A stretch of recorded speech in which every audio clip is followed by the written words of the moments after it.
5च्या घरामध्ये काय काय चाललंय, काय कोणते टास्क चालू आहेत याविषयी मी आज थोडंसं बोलणार आहे। तर कसं आहे, बिग बॉस 5च्या घरामध्ये जे सदस्य आहेत ते सदस्य खूपच म्हणजे असं हुशार, ज्ञानी आणि सहनशील असेल लोक आहेत तिथं। म्हणजे तिथं जाण्यासाठी योग्यता लागते, ही सर्वात महत्त्वाची गोष्ट आहे।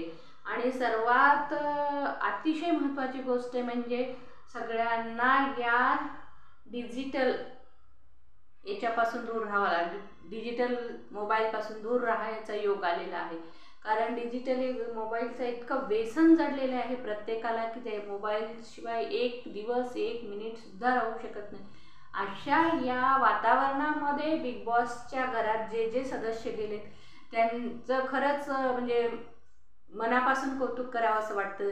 मी तर त्यांना सॅल्यूट करते की बाबा यांनी या डिजिटल माध्यमापासून काही दिवसासाठी का होत नाही, काही महिन्यासाठी का होत नाही दूर गेलेले आहेत आणि त्यांनी स्वतःला सिद्ध केलेलं आहे की डिजिटल याच्यापासून आपलं काही अडून राहणार नाही, हे सुद्धा या माध्यमातून सिद्ध झालेलं आहे। नाही तर प्रत्येकाला आज खेड्यामध्ये सगळ्या म्हणजे लहान मुलाला सुद्धा मोबाईल लागतं, मोबाईलचं इतकं वेड झालेलं आहे। शेतात गेलं तरी मोबाईल लागतं आणि घरी राहिलं मोबाईल लागतं, म्हणजे प्रत्येक वेळेला झोपताना सुद्धा प्रत्येकाच्या उशाला मोबाईल असतो। मोबाईलच्या शिवाय कुणीही राहत नाही, मोबाईलला सोडून झोपायची सुद्धा तयारी नाही आहे आजच्या युगातल्या लोकांची।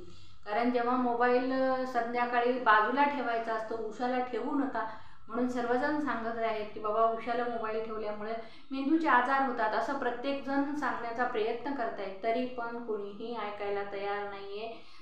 कुणी पण काय, माझ्या घरातले सदस्य सुद्धा माझं ऐकत नाही त्याने कधी, आणि मी झोपल्यावर माझा मोबाईल सुद्धा कधी कधी माझ्या उशालाही आणून ठेवलेला असतो, कारण ते कुणीतरी वापरलेलं असतं आणि ते आणून आता ही सकाळी शोधेल म्हणून ते सुद्धा माझ्या उशाला ठेवलेलं असतं। मी रात्रीला उठून सगळ्यांचे मोबाईल चेक करत असते, कारण की कुणाचं नेट चालू आहे का। रात्रीला झोपल्याच्या नंतर मोबाईलमध्ये नेट डाटा चालू करून ठेवू नका असंही बरेच जण सांगतात, तरी पण लोक विसरून तसेच झोपी जातात। कारण या सगळ्या गोष्टींचा प्रभाव हा झोपेमध्ये सुद्धा आपल्या मेंदूवर होत असतो असं तज्ज्ञ लोक सांगत असतात।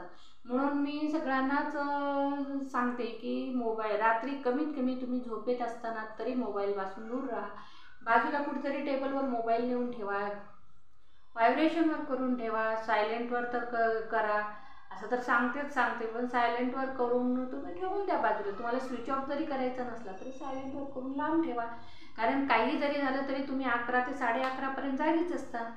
11:30 कधी आणि स्टुडंट तर 12-1 पर्यंत जागतच असतात, अभ्यासाच्या माध्यमातून म्हणा किंवा मित्रांना बोलण्याचं काहीतरी राहतं, कुणाचं बर्थडे राहतं त्याला विश करायसाठी थांबलेले असतात, असं काही काही करून 12 पर्यंत सर्वजण जवळपास जागतच असतात स्टुडंट लाईफमध्ये। आणि जे मिडल एजमधले लोक असतात ते 9 ते 10च्या दरम्यान झोपी जात असतात, तर त्यांनी मिडल एजवाल्यांनी तरी कमीत कमी आपला मोबाईल स्विच ऑफ नाही तर नाही सायलेंट मोडवर करून एखाद्या टेबलवर ठेवून द्यायचा, जिथं आपली मुलं बसतात वगैरे, तर त्यांचं लक्ष राहील। समजा कुणाचा